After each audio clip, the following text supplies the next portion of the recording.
क्यों बताने के लिए तैयार नहीं?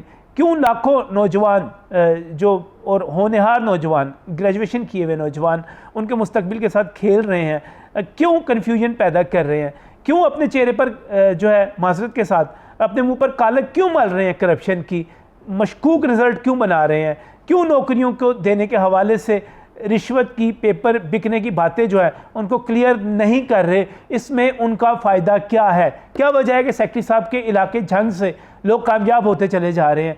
क्या वजह है कि यहाँ पर मुख्तलिफ़ जगहों पर मुख्तलिफ़ इस्लाह में लोग मौजूद हैं जो ये कहते हैं कि हम आपको पंजाब पब्लिक सर्विस कमीशन का इम्तिहान पास करवा के दे देंगे, हम इतने लाख लेंगे, हम इतने पैसे लेंगे, इसके नतीजे में पूरी जिम्मेदारी हमारी है? ये क्या है? ये सब कुछ क्या हो रहा है? इस पर बात करेंगे आज के प्रोग्राम में। एक मरतबा फिर मैं बहुत ही मशकूर हूँ, यहाँ पर मोहम्मद बिलाल मौजूद हैं। मोहम्मद बिलाल क़यादत करते रहे उन स्टूडेंट्स की जो इससे पहले भी एहतजाज करते रहे हैं। एक मरतबा फिर यहाँ पर हमारे साथ मौजूद हैं। सूरत हाल में क्या तब्दीली आई, क्या नहीं आई इस वक्त? बिलाल, क्या सूरत हाल है? बड़ी मेहरबानी। सबसे पहले मैं आपको खराज तहसीन पेश करूँगा कि पंजाब में आप वाहिद वो शख्स हैं जिन्होंने हमारी आवाज़ को सुना और इस मसले की हसासियत को समझा। तो मैं आपका बहुत ज़्यादा मशकूर हूँ। और मुझे पहले भी आपने मौका दिया, हालांकि इवन आप मुझे, ना मैं वल्लाह कहता हूँ कि ना मैं आपको जानता था ना आप मुझे जानते थे, और मैं ये समझता हूँ कि आपने एक उम्मीद की किरण जो है वो जगा के बिलाल, असल में ये मसला आपका नहीं है, मेरा नहीं है, ये क्रेडिबिलिटी का मसला है, साख का मसला है। ये हमारे पंजाब के उन तमाम नौजवानों का मसला है जिन्होंने पंजाब की सरकारी नौकरियां लेनी है, पंजाब पब्लिक सर्विस कमीशन के ज़रिए लेनी है। और मैं चाहता हूँ कि पंजाब पब्लिक सर्विस कमीशन एक ऐसा शफाफ इदारा हो जिस पर सब ट्रस्ट करें। ये नहीं कि जो आप एहतजाज करते रहे, जो आप इल्ज़ाम लगाते रहे, वो मैं चाहता हूँ ना हो। मैं इसको क्लियर करना चाहता हूँ। बिल्कुल। अब इस वक्त क्या सूरत हाल है? हाँ, एक तो ASI का पेपर लीक हुआ, सेक्रेटरी साहब की मौजूदगी में ही हुआ, वो भी बात कीजिए। और इससे पहले जो इस वक्त जो रोल नंबर स्लिप जारी हुई, वो इशू क्या है? मैं 4 से 5 मिनट लेकर इंशाल्लाह इसको समराइज़ कर दूंगा।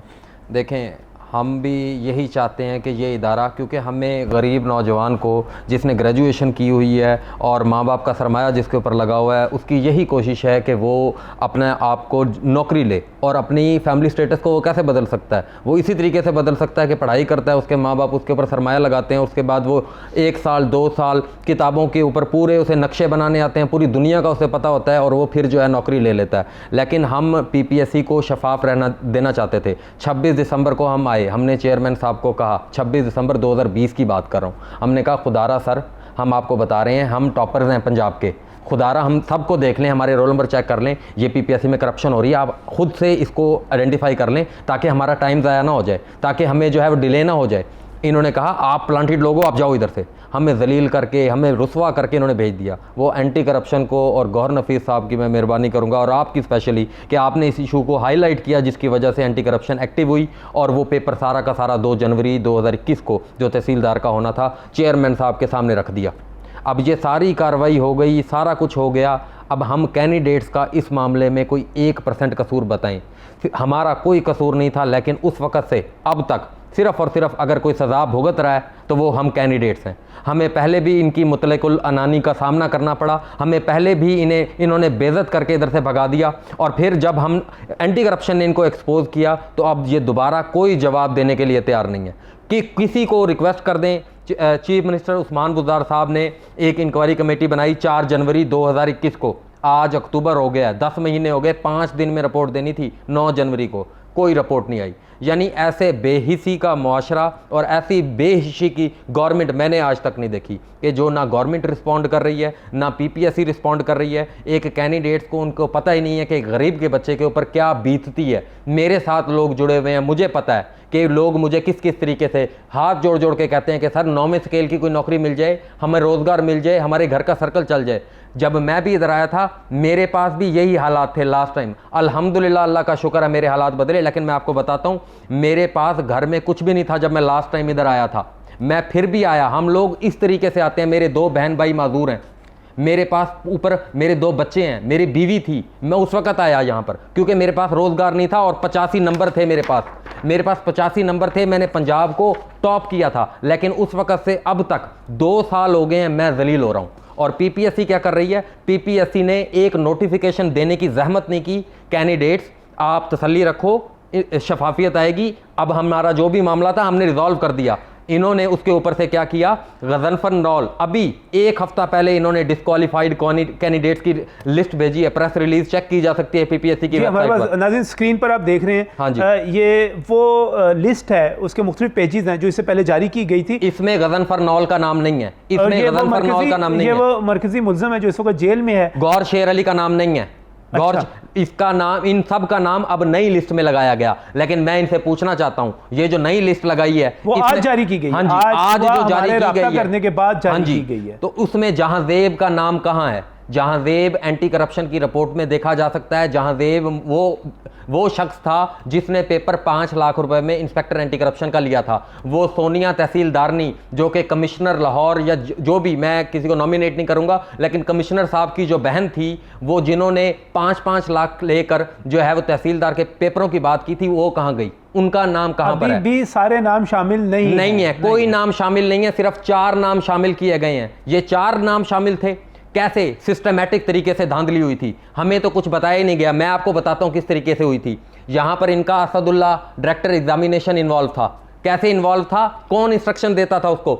डाटा एंट्री ऑपरेटर वकार। उसके बाद रीजनल डायरेक्टर ये जो बहावलपुर का था फुरकान। ये कैसे इनका एक राब्ता, किस तरीके से, कौन राब्ता था इनका कन्वीनियर कौन था, इनको कौन आपस में कम्युनिकेट करवाता था, ये बताएं ना हमें सीएमआईटी ने कुछ बताया। चीफ मिनिस्टर की जो इंस्पेक्शन टीम थी, वो अली मुर्तज़ा साहब के साथ भी हमने राब्ता करने की बहुत कोशिश की, उन्होंने भी हमें कुछ नहीं बताया। और उसके बाद पीपीएससी तो ढिटाई अब जो है किस तरीके से भौंडे तरीके से आज लिस्ट जारी कर दी है, और वो भी इनकम्प्लीट। हम तहसीलदार का पेपर ऐसे नहीं मानेंगे। तहसीलदार का अगर आप लोगों ने पेपर लेना है, और हमें ये चाहिए भी इमीडिएट बेसिस पर। हम पहले बहुत जलील हो चुके हैं, हमारे 3 साल ज़ाया किए हैं आप लोगों ने, और हम अब ओवर एज हो चुके हैं। अब हमारी एज नहीं बची। इस पर मैं अलहदा बात करना चाहूँगा। असल में जो लोग ओवर एज हुए हैं और जो 3 साल 2 साल 3 साल ज़ाया हुए हैं, उस पर हम अलहदा बात करेंगे। वापस आते हैं पेपर्स के ऊपर। पेपर्स की अभी भी बिलाल आप कह रहे हैं कि शफाफियत मौजूद नहीं है। इससे पहले अभी इसी महीने में, अक्टूबर के महीने में ASI के पेपर हुए। अब ASI का पेपर जो है, हुकूमत ये कहती है कि हम पुलिस में भर्ती के लिए शफाफियत लाएंगे। होता क्या है कि पुलिस में भर्ती के लिए भी जिस तरह नायब तहसीलदार के लिए होता है, आप लाखों नहीं, शायद 5 लोग करोड़ों रुपए देने के लिए तैयार हो जाएंगे, क्योंकि उसी ASI ने बाद में सब इंस्पेक्टर बनना है, उसी ने इंस्पेक्टर बनना है, उसी ने DSP बनना है। वो एक मरतबा 1 करोड़ रुपया दे भी देगा, 2 करोड़ दे भी देगा, तो इतना करप्ट सिस्टम है कि उसको उम्मीद होगी कि मैं ये 1, 2, 3 साल में निकाल लूंगा, उसके बाद मेरी पूरी जिंदगी प्रॉफिट में जाएगी। ASI के पेपर के साथ क्या हुआ? सर, ये आपको जवाब दे ही नहीं सकते। कैसे जवाब दें? यानी अब लिस्ट लगाने से मुराद क्या है? यानी इन्होंने इस मसले को देखा ही नहीं। अगर देखा होता नहीं, मेरा सवाल दोबारा से अब ASI इसी तरीके से जब सेम सेक्रेटरी को बिठाकर ASI का पेपर लिया जाएगा, जिस सेक्रेटरी के होते हुए ये पूरी करप्शन हुई थी, वही सेक्रेटरी जब बैठा होगा, वही लोग इदारे के अंदर बैठे होंगे, तो फिर क्या होगा? वो जो नेक्सस तोड़ना होता है, वो जो एक पूरा गैंग था, उसको जो ब्रेक करना था, एंटी करप्शन ने बहुत ज़बरदस्त कार्रवाई की थी, लेकिन उसके लिए एक पैरेलल कमेटी होनी चाहिए थी। वो कमेटी कहाँ पर है? वो कमेटी कहाँ पर है? पीपीएससी ने कहाँ पर रिएक्शन लिया है? पीपीएससी का कहाँ एक्शन है? ये तो एक रिएक्शनरी बॉडी बनी हुई है कि अगर कोई कॉल दे देगा तो ये रिस्पॉन्ड करेगी और 4 लोगों की लिस्ट लगा देगी। इस तरह से इदारे काम करते हैं। ये आपको top Punjab public service commission ने अभी तक आज खुद इस करप्शन के ऊपर बंदों के खिलाफ कोई एंटी करप्शन की कार्रवाई अपनी तरफ है। कोई किसी भी जगह पे जब कोई धांधली होती है, कोई इल्ज़ाम लगता है, कोई इशू सामने आता है, स्कैंडल बनता है, तो इदारा तहकीक करके कुछ ना कोई कार्रवाई करता है। कोई ऐसी इतला मौजूद है कि पीपीएससी ने कुछ किया हो? कुछ नहीं किया। पीपीएससी ने कुछ नहीं किया। हम पीपीएससी को एप्लीकेशंस दी हमने, क्योंकि इनका मैं इंटरव्यू के हवाले से बताऊं कि इंटरव्यू में कामरान और जहांजेब चलें जी, टेस्ट में उन्होंने पैसे दे दिए, टेस्ट में इन्होंने पैसे दे दिए, पैसे देकर टेस्ट इन्होंने पास कर लिया। आपको पता होना चाहिए, अगर किसी को नहीं पता तो मैं उनकी इतला के लिए बता देता हूं, 50 नंबर होते हैं टेस्ट के और 40 नंबर होते थे पहले एकेडमिक मार्क्स के, तो 90 नंबर और 100 नंबर का होता था interview. It means interview will decide either you will get job और नॉट। सही।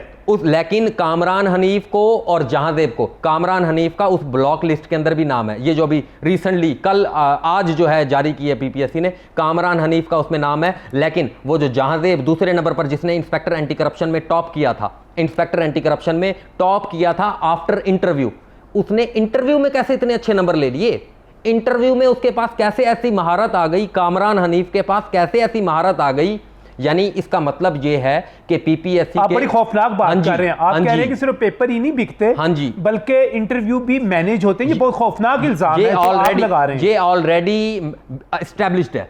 पीपीएससी ने, एंटी करप्शन ने ये पहले से बता दिया। इस ज़िमन में BZU के 2 प्रोफेसर थे, उनसे भी पूछ-पूछ की गई कि उन्होंने मैनिपुलेट किए, और मैं किसी के ऊपर इल्जाम तराशी नहीं कर रहा, ये सारी चीजें जो फैक्ट्स हैं, जो वाकयात हुए हैं, एस्टैब्लिश्ड हैं, लेकिन इसके ऊपर कोई कार्रवाई नहीं करता, इसके ऊपर कोई बात नहीं करता। हम जानवरों की तरह पढ़ते हैं, 18-18 घंटे, 20-20 घंटे हम लोग पढ़ते हैं। हम लोगों से पूछें, मेरे से आप पूछें, मैं आपको 5 मिनट के अंदर इधर पूरा नक्शा बना दूंगा, 5 मिनट के अंदर वर्ल्ड मैप, कुछ भी आप मेरे से पूछ लें। नहीं ठीक है, आप CSS जितना तो नहीं पढ़ते, लेकिन उतने अहल सारे ये MCQ जो एग्जाम होता है ना, इसमें फैक्ट्स होते हैं। ठीक है, CSS वालों ने अपना पर्सपेक्टिव देना होता है, उन्होंने अपना जो है एक लिखना होता है, उनके पास राइटिंग स्किल होती है, लेकिन ये जो फैक्ट्स याद करना। इस टॉपिक से हट के जरा मुझे बताइएगा, थोड़ा सा अपने जो नाजरीन है उनके इंटरेस्ट के लिए, किस किस्म के सवाल जो होते हैं वो आपसे पूछे जाते हैं इंटरव्यू? ये मैं इसके ऊपर बिल्कुल बात करूंगा कि अब इन्होंने नया, यानी करप्शन की खुद जो है करप्शन की और कैंडिडेट्स के ऊपर पूरा का पूरा गुस्सा निकाला जा रहा है। पहले इनका पैटर्न इन्होंने चेंज कर दिया, यकसर इन्होंने पैटर्न बदल दिया। अब 100 के 100 सवालों में चौथा जो ऑप्शन होता है वो नन ऑफ दीज का होता है, और उसके ऊपर दुनिया की कोई टेस्टिंग एजेंसी इस तरीके की नहीं है। मैं आपके सामने फैक्ट्स रख सकता हूं, पाकिस्तान के भी, इंडिया के भी, श्रीलंका के भी, बांग्लादेश के भी। नन ऑफ दीज का मतलब कोई भी ऑप्शन नहीं, यानी अगर फॉर एग्जांपल उन्होंने पूछा जंगे कादसिया कब हुई, इसके अंदर ऑप्शन ए 18 सितंबर 634, उसके बाद 19 सितंबर 634, उसके बाद 21 सितंबर 634 और नन ऑफ दीज। चौथा ऑप्शन क्या है? None of these. और ये सारे सवालों में ये ऑप्शन कैरी कर रहा है, और चलें कैरी करे, ठीक है, FPSC में भी ऐसे होता है, लेकिन सही उनमें से 25% सही जवाब है नन ऑफ दीज। यानी मैथ के सवाल कोई कैंडिडेट घंटा लगाकर सवाल हल करे और उसे पता चले इसके अंदर तो जवाब ही नहीं है, नन ऑफ दीज है, नन ऑफ दीज इसका जवाब है। यानी क्या किया जा रहा है? भोंडे तरीके से कैंडिडेट्स के ऊपर गुस्सा निकाला जा रहा है। सवाल बड़े मशहूर होते हैं। मैं सवाल आपको बताऊं, पूछा गया जंगे कादसिया कब हुई, जंगे कादसिया कब हुई? 18 को, 19 को और 21 को, एग्जैक्ट डेट। उसके बाद पूछा गया सीज ऑफ दमास्कस, ये जो दमिश्क है इसका मुहासरा कब हुआ? उसके बाद रजब में, शिवाल में, और एग्जैक्ट डेट 14, 15, 16 और नन ऑफ दीज। उसके बाद पूछा जाता है जी ये एक असना अशरी शिया के जो इमाम हैं बड़े, याकूब अल कुलयानी, याकूब अल कुलयानी, उनकी डेट ऑफ डेथ बताओ। और उसके बाद एकदम हमसे वर्सटैलिटी डिमांड कर रहे हैं, हमसे एक और चीज, यानी अखियां दे कोल कोल किसने गाया है ओरिजिनली? अच्छा, अखियां दे कोल कोल किसने गाया है? लता मंगेशकर का उस्ताद कौन था? लता, हमें क्या, अच्छा एक तो आप चाह रहे हो जंगे कादसिया किस डेट पर हुई? पंजाब पब्लिक सर्विस कमीशन के आप बता रहे हैं, ये मैं सवाल बता रहा हूं। यानी क्या भोंडा तरीका इस्तेमाल किया जा रहा है, अपना गुस्सा पूरा का पूरा हम पर निकाला जा रहा है।